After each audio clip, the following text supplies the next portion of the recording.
All right, I'd like to call to order the April 21st, 2020 special call board meeting, or I'm sorry, April 21st, 2020 special call board meeting. If I can please have a motion to approve the agenda.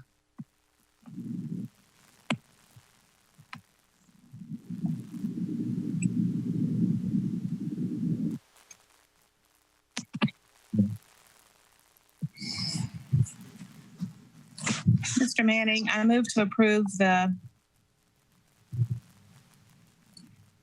move that we convene the meeting for the April 21st, 2020 special call board meeting of the Richland 2 School Board of Trustees.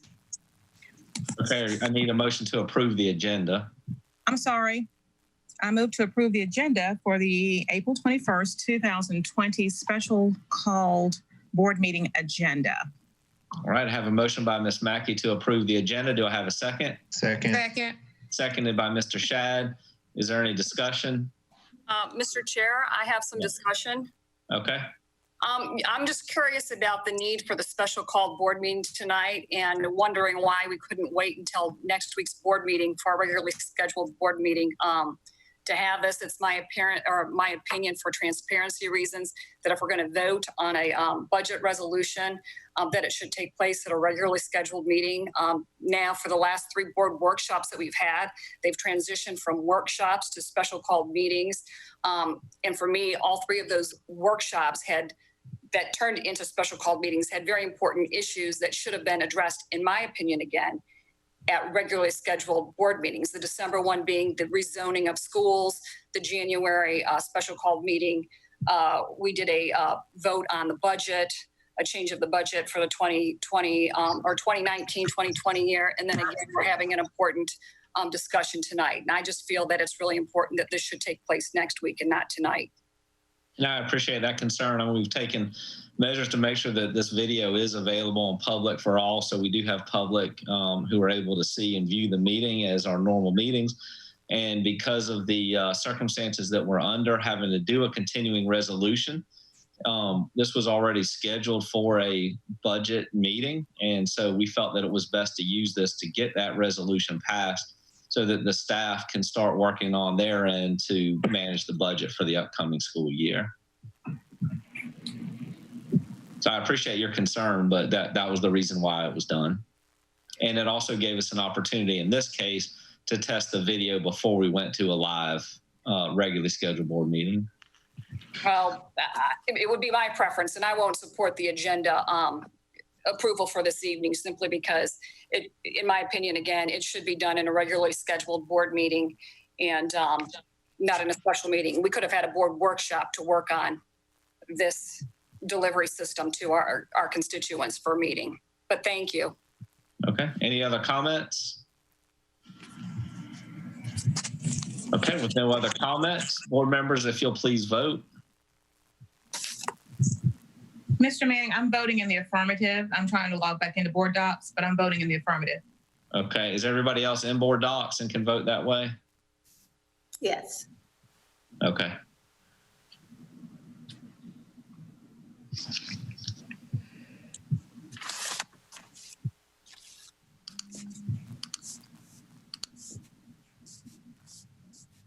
Motion carries 6 yes, 1 no. All right, the motion, as Tamika said, it carries 6 yes, 1 no. We will now move on to item 3.1, a superintendent update on COVID-19. Dr. Davis. Thank you, Mr. Chair. Mr. Chair, members of the board, and to those who are viewing via live stream, welcome to our special call board meeting.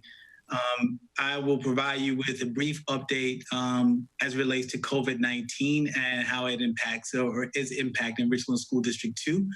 As you all remember, we started back after spring break. This is our first week back from spring break.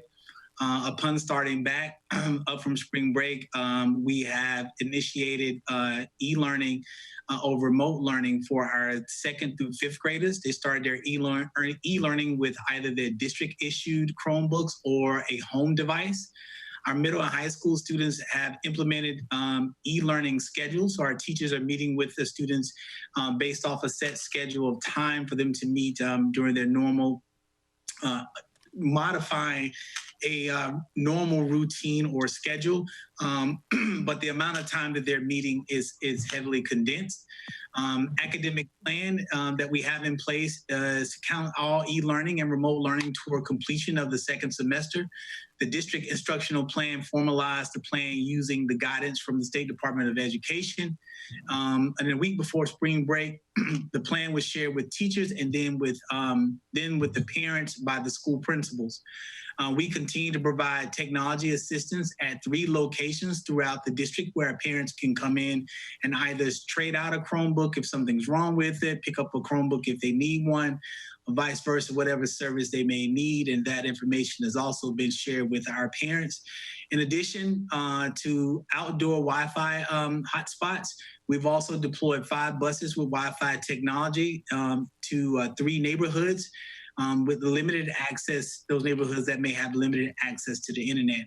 I think we also ramped up the distance in which our internet is able to kind of be broadcast at all of our facilities, all schools, and the district office as well, so individuals can be in the parking lots and use the internet or access internet in our parking lots at all of our schools, in addition to the buses. And as it relates to meal distribution, we resumed our daily meal distribution, which started on April 27th. Starting on April 27th, we will resume our daily meal distribution. Locations and schools and community and times will be the same as they were prior to spring break. We did alter the plan from April 10th to April 24th, distributed 5 lunches per child on April 10th to help provide food over spring break. And we distributed 5 lunches per child on April 17th to help provide food during this week when meal sites are closed the week of April 20th through the 24th. Keeping our food service staff healthy is key to providing these meals. So in the process of giving them an extended time off for social distancing themselves and prior to the break and when they return to work. In addition to that, we're taking their temperatures daily when they report to work, and we're asking a series of screening questions. Also, wearing protective masks and gloves has become essential as well. Screenings are also being used for security, operations, and our maintenance staff that are entering in and out of our buildings. We have worked on a partnership with the Boys and Girls Club and the South Carolina Department of Social Services. The Boys and Girls Club will be operating a child care facility in one of our schools. But this facility is, this operation is solely for school-aged children, and these children must be the children of emergency responders, hospital workers, and other essential personnel. Looking beyond April 30th, we are anticipating an announcement this week from the governor about the status of school closures beyond April 30th. As you all may know, I've gone on record, school operation would be extremely difficult, if not impossible, with social distancing still in place. We also have established a graduation task force. This task force is being headed up by Mr. Price to come up with multiple viable plans for graduation ceremonies for the class of 2020. If we can have ceremonies in June or July, if we can ensure social distancing expectations. But again, we're waiting to hear if that would even be an option. So we're working on a plan on what that would look like if social distancing was either relaxed or we were given some sort of exemption or exception for graduations in the month of June or July, what that will look like in Richland too. We also have alternatives to traditional ceremonies being examined and considered. But as a backup, we have already secured Colonial Life Arena for August 5th and 6th to host our graduations as well.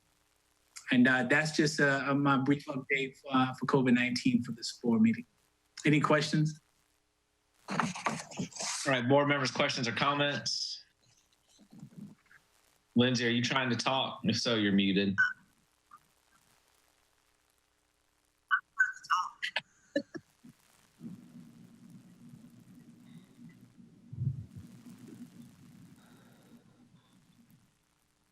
All right. You are unmuted by host. Can you hear me? Yes. All right. Yes, Okay. My question for Dr. Davis is, when will the communications be going out about the lunch and resuming the normal daily lunch schedule? that communications, I believe, has already been shared. It was shared. It hasn't been shared. Because this week we're But for the resuming the schedule starting April 27th, that is coming out Wednesday or Thursday of this week.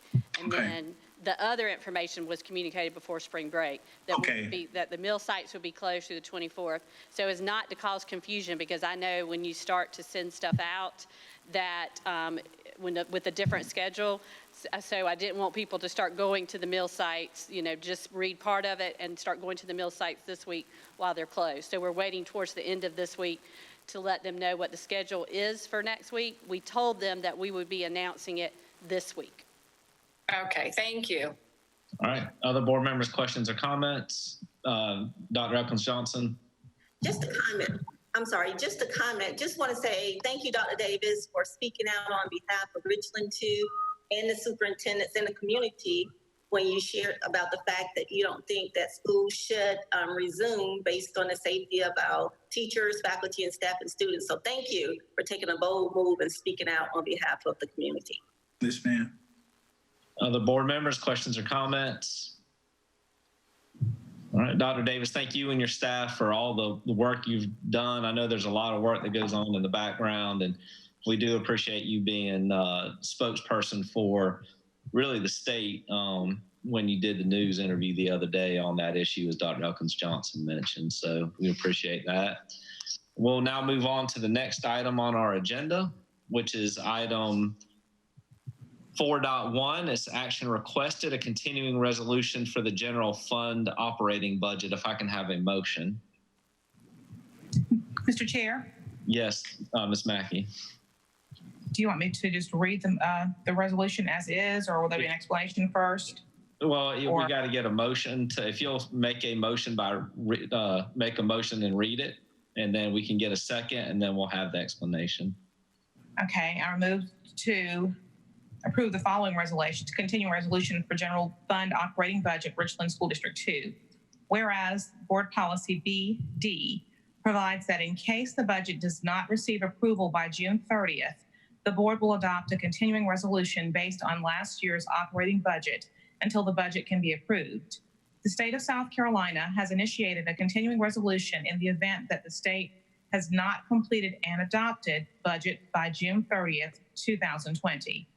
In the event the state's budget is not approved by the beginning of the new fiscal year, July 1st, 2020, there will be disruption and uncertainty concerning the effect of the fiscal year 2020-21 budget. Now, therefore, be it resolved, in the event the state of South Carolina does not vote to give final approval of the state budget and respective education funding lines from the state budget and respective new guidelines of those funds by the end of the day, on June 30th, 2020, the board directs the fiscal year 2019-20 board budget in current form shall continue to govern and shall provide the legal authority for the receipt and expenditure of funds for the operations of the district until the board finds that the board's fiscal year 2020-21 budget shall go into effect. If the state of South Carolina completes final approval to the state budget on or before June 30th, 2020, then this resolution shall be moot and of no effect. Nothing in this resolution constitutes a waiver of any of the board's legal status relating to the budget, management, and control of the Richland 2 School District. It is so resolved this 21st day of April, 2020. Thank you, Ms. Mackey. Motion's been made by Ms. Mackey. Do I have a second? Second. Seconded, was that Dr. Caution Parker? Yes. Seconded by Dr. Caution Parker. All right. Dr. Miley, I guess, do you want to elaborate a little bit more on it? I'll be glad to. Good evening, everyone. We've discussed this in the past month or so and about the state not being able to complete a budget. This has happened before in our history, but not recently. Most of us in the district have not experienced this firsthand. The Senate and House have both passed a continuing resolution for the state budget, but they're slightly different and they haven't agreed upon the language. So right now, the state does not have a continuing resolution for July 1. If you were watching the governor, I believe it was last Friday in his press conference, he mentioned this, that he might call them back later in the year in the session before June 30th and have them adopt a final resolution. So that's where we are right now. What we see this measure as kind of a backstop safety net. There still might be an opportunity to develop a budget for 2021 for the district, but we don't think that'll happen, and we just want to have this in our back pocket. Multiple districts around the state, in fact, I haven't talked to one that is not doing this, just being prepared in case the legislature does not come back and do anything other than pass a continuing resolution. I did want to mention, one is, are there any questions? We're asking you to adopt this resolution. If it, again, like the resolution says, it's board policy, it's in the board policy, and it would be moot and dissolve itself basically if the legislature were to provide us a budget and we adopt a new budget. All right, board members, questions or comments? Okay. The last thing I wanted to mention is we did have, thanks to our communications department, we got several emails through our budget comment email system. Several of them were actually about technical issues about Zoom and continuation of the school year, et cetera. But one of them was about the budget, and it was from several employees and several active members of SC Ed. You've, Ms. Sherman forwarded that email to all of you for your review. It primarily was understanding about, to summarize, that they were very understanding about the budget issues and the continuing resolution and the fact that we wouldn't have new money. But they just wanted to, they asked for two things. Their request was the first of it, that the district scrutinizes expenditures lying outside of employee salaries and benefits. They acknowledge that, yes, salaries and benefits are more than 90% of our budget, and so it doesn't leave a lot of wiggle room. But they asked us for us to scrutinize those expenditures even more so than regularly. And second, they asked that given the slow bounce back from the 2008-2009 recession and basically taking 10 years to recoup the base student costs, that they would hope that everyone is on board for a very aggressive effort from all of us to encourage the recouping any losses that we might incur over this upcoming difficult period if it, when it happens. With that, I'll be glad to answer any questions. All right. Again, board members, any questions or comments regarding the resolution itself or any of the comments that Dr. Miley made? Okay. With that, we will now take the vote.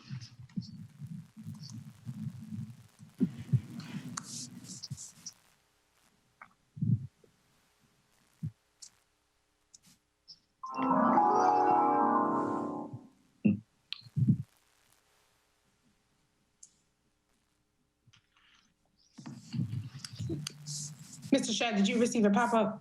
Okay. The motion is unanimous. All right, so the motion passes unanimously. So we will have the continuing resolution for the budget. Thank you, staff, for your work to put that together. I know these are unusual times, Dr. Miley, so thank you. With that, we will now move on to adjournment. If I can have a motion. Mr. Chair. Mr. Shad. I move that we adjourn the April 21st, 2020 special call board meeting. Motion made by Mr. Shad, seconded by, I'm sorry, who was that? Mackey. Mackey, seconded by Ms. Mackey. Is there any discussion? All right, all in favor say aye. Aye. Aye. All against, nay. Motion passes unanimous. We're adjourned. Thank you all very much. Night. Good night. Good night. Good night, everyone.